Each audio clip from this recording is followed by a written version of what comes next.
तो हम आपसे बात करेंगे। होमकास्ट 24/7 में आपका स्वागत है जी। धन्यवाद धन्यवाद भाई साहब। देखो आप थोड़ा कैमरा ना उधर घुमाओ। ये गाय माता है। वैसे तो भाजपा वाले गाय माता को लेके बहुत आतुर रहते हैं और यहाँ पे गाय माता पन्नी खा रही है।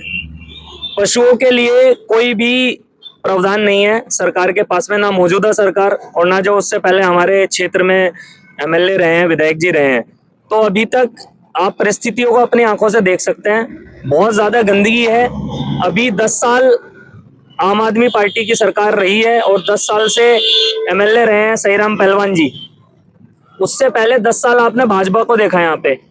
20 साल में 20 साल में कोई भी बदलाव नहीं आया है। जो कूड़ा जहाँ था वो आज भी वही है। पशु गाय माता पन्नी खा रही है। तो गंदगी का बहुत बुरा हाल है। कोई भी यहाँ पे व्यवस्था नहीं है।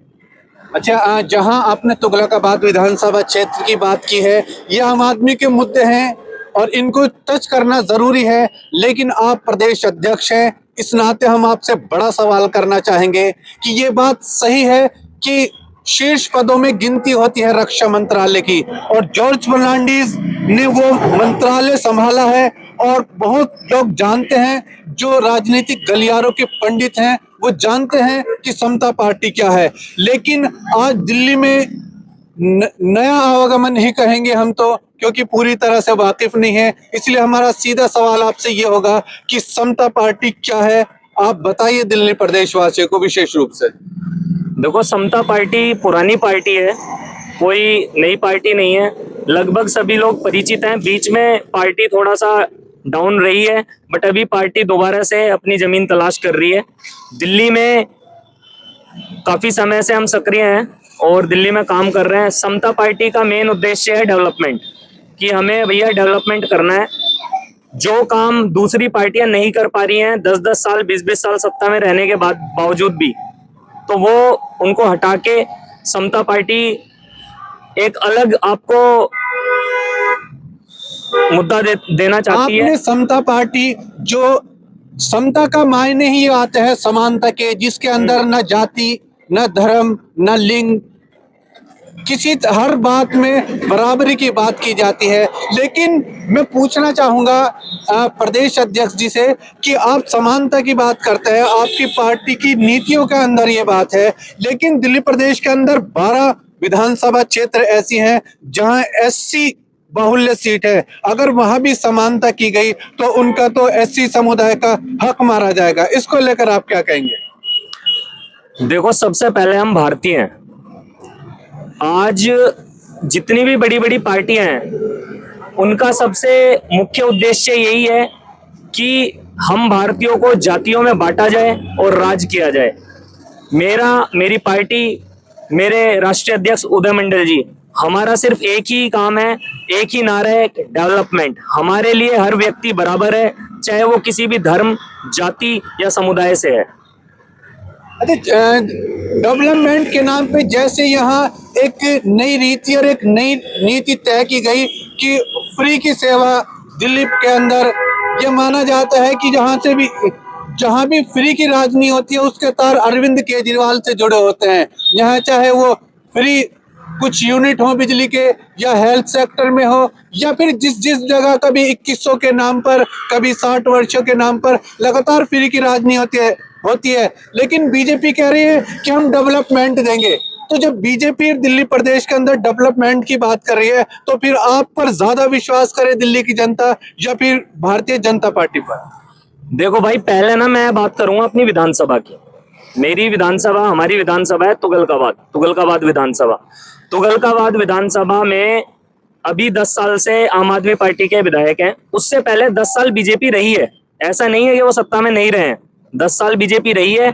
20 साल का पूरा काल बनता है। आप 20 साल में देख सकते हैं, जितने भी यहाँ युवा हैं, बुजुर्ग, आप उनसे पूछिए कि 20 साल में क्या परिवर्तन आया। जो कूड़े के ढेर जहाँ थे वो आज भी वही है। उसके अलावा सीवर कभी साफ नहीं होते हैं, सड़कों की कोई सफाई नहीं है। अगर कोई भी डिवाइडर टूटा है तो उसकी कोई समीक्षा नहीं है। उसके अलावा जितने भी फुटओवर ब्रिज हैं वो सुचारू रूप से काम नहीं कर रहे हैं, उनमें लिफ्ट नहीं लगी हुई है। आप सोच के देखिए कि विधानसभा में जो जो मुख्य और सामान्य चीजें जरूरत है, जैसे हमारे कूड़े की सफाई हो जाए, अगर लोग कहते हैं कि भाई आदमी कूड़ा फैला रहा है, आदमी उस कूड़े को अपने घर में तो रखेगा नहीं, आपने कूड़ेदान लगाए नहीं है। तो अगर आपने हर गली या हर नुक्कड़ पे या हर चौराहे पे कूड़ेदान लगाए होते तो जो सामान्य नागरिक है वो उस कूड़े को उस कूड़ेदान में डालता और आपकी गाड़ी आती है एमसीडी की और वो उसको लेकर जाती। अब आप लोगों ने एमसीडी की गाड़ी लगा रखी है, वो दिन में एक चक्कर लगाती है। क्या आपको लगता है कि एक दिन में एक बार के चक्कर में सारा कूड़ा आप उठा पाएंगे? नहीं उठा पाएंगे। सारा कूड़ा सड़कों पे पड़ा हुआ है, आप देख सकते हैं। ऐसे यहाँ पे कम से कम 25 से 30 स्पॉट हैं पूरी कुल प्रहलादपुर में, लाल कुएं में, और उसके अलावा विधानसभा के दूसरे एरिए में। अब मैं बात करूंगा मुख्य मुख्य चीजें, जैसे फुट ओवर ब्रिज है। अभी टाइम हुआ है 1:17, अभी स्कूल की छुट्टी होगी, आपने फुट ओवर ब्रिज बना दी है, आपने उस पे एस्केलेटर नहीं लगाया। अब एक बच्चा 1 किलोमीटर जो पैदल चल के आ रहा है, गरीब का बच्चा, उसके ऊपर बैग भी है, वजन भी है, तो आप क्या चाहते हैं कि वो फुट ओवर ब्रिज पे चढ़े, फिर उसको पार करे, फिर नीचे उतरे? बच्चे क्या है, चंचल होते हैं, तो वो शॉर्टकट अपनाते हैं कि चलो भाई नीचे से निकल जाते हैं। उस चक्कर में भीड़ लगती है और उनकी सुरक्षा को भी खतरा है, एक्सीडेंट हो सकता है। हम लोगों ने, हमारे जितने भी नेता हैं, फुट ओवर ब्रिज पे लिफ्ट का प्रावधान है, लिफ्ट की जगह छोड़ी हुई है, लेकिन हमने लिफ्ट नहीं लगवाई है, तो वो लिफ्ट का पैसा कहाँ गया है? हमने एस्केलेटर नहीं लगवाए हैं, फुट ओवर ब्रिज काम नहीं कर रही है। उसके अलावा हमारी विधानसभा में कोई भी सरकारी लाइब्रेरी नहीं है। सरकारी लाइब्रेरी क्या है, एक तरीका है कि भाई जो व्यक्ति, जो गरीब बच्चा है, अगर वो 2 बजे के बाद पढ़ना चाहता है, 2 बजे स्कूल बंद हो जाते हैं, 2 बजे के बाद पढ़ना चाहता है, तो वो कहाँ जाए? वो ट्यूशन जाएगा, दूसरी किताबें खरीदेगा। ये एक अननेसेसरी लोड है एक गरीब व्यक्ति पर। उसका जो सामान्य व्यक्ति 20,000 रुपया या 10,000 या 30,000 रुपया महीना कमा रहा है, तो वो अपना घर चलाए या बच्चों को किताबें ला कर दे,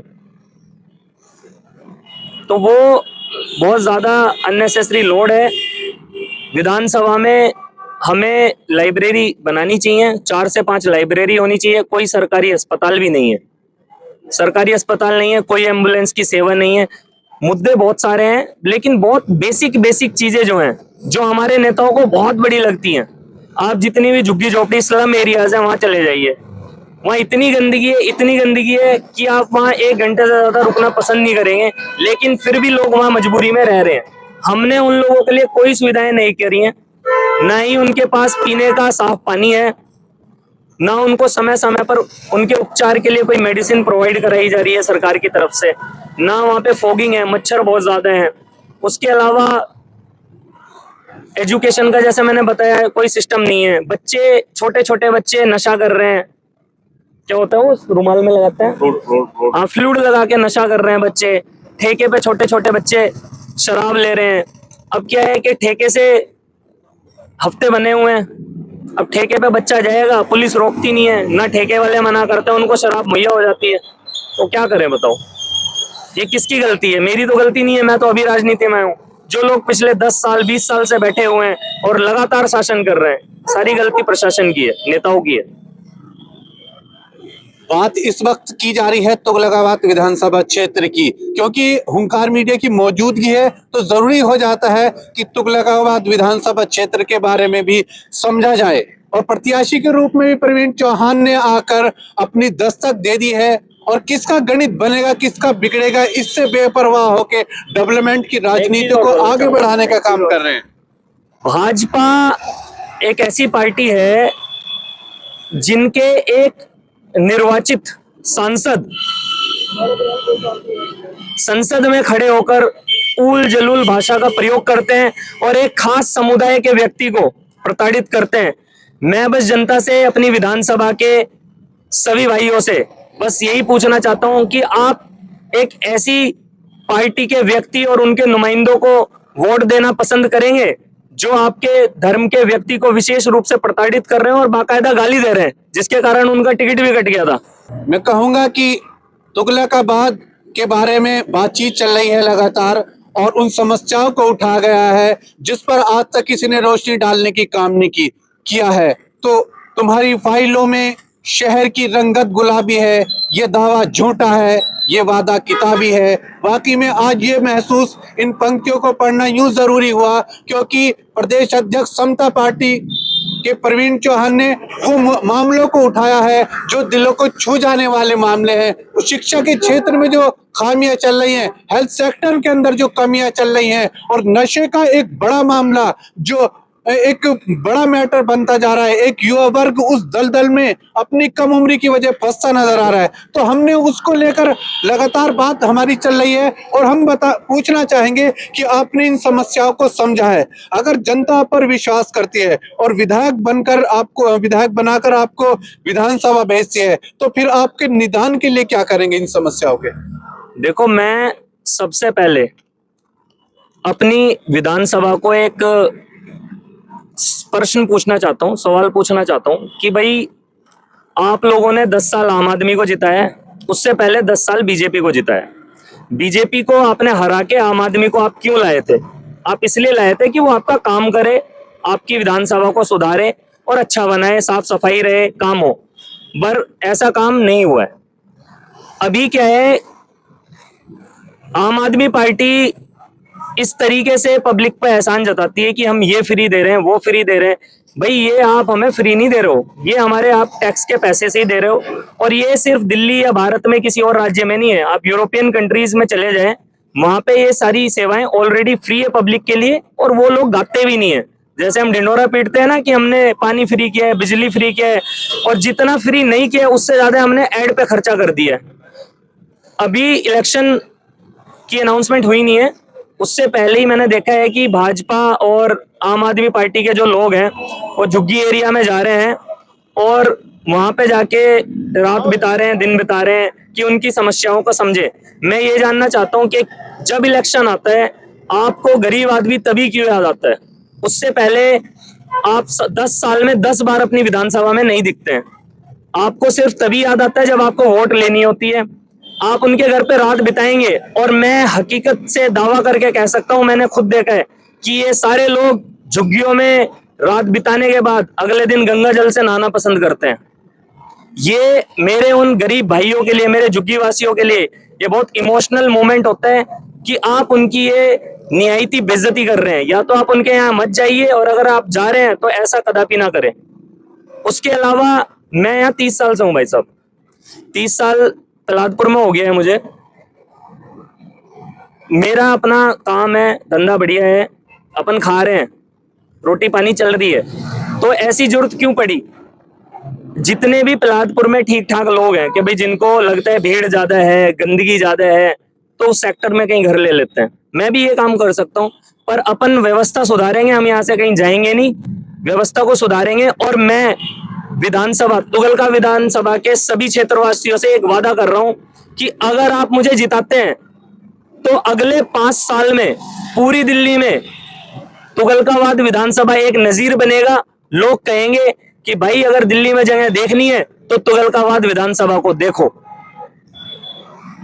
किसी भी राजनीति की नींव और रीढ़ रहती है युवा वर्ग, तो हम युवाओं के लिए और महिलाओं के लिए आप कुछ विशेष अपील करना चाहेंगे? देखो, महिलाओं की जो सुरक्षा है उसके लिए तो मेरे ख्याल से 1% भी काम नहीं हुआ है। दिल्ली की तो बात बहुत बड़ी है, बड़ी दिल्ली है। मैं क्षेत्र की बात करूं तो यहाँ पे अगर आप बस से उतर रहे हैं, सरकारी बस या ऑटो से आप आ रहे हैं, अगर आप पे अपना निजी वाहन नहीं है, तो यहाँ पे ऐसी ऐसी जगह है जैसे चुंगी नंबर 2 लाल कुएं में, चुंगी नंबर 3, या आप झुग्गी में जाना चाहते हैं, VP Singh camp, Sonia Gandhi camp, या तलादपुर इंटीरियर में जाना चाहते हैं, तो आप सड़क से उतर के, महिला की तो बात छोड़ दीजिए, एक पुरुष आदमी रात में 11-12 बजे अंदर नहीं जा सकता, क्योंकि कहीं ना कहीं उसे अपनी सुरक्षा का डर है। वो अपने घर फोन करेगा, किसी को बुलाएगा, वो तब साथ में उसके जाएगा। तो महिला सुरक्षा तो बिल्कुल हादसे पे है। महिला सुरक्षा के लिए कुछ नहीं किया गया, ना ही सही तरीके से कैमरे इंस्टॉल हैं। अगर इंस्टॉल हैं तो वो चल नहीं रही हैं, लाइटें नहीं है, बहुत ज्यादा बुरा हाल है। ये व्यवस्था को हमें बदलना पड़ेगा, अन्यथा जो 10 साल या 20 साल होता रहा है, अगले 5 साल भी वही होगा। धन्यवाद। ओंकार मीडिया से बात करने के लिए बहुत शुक्रिया।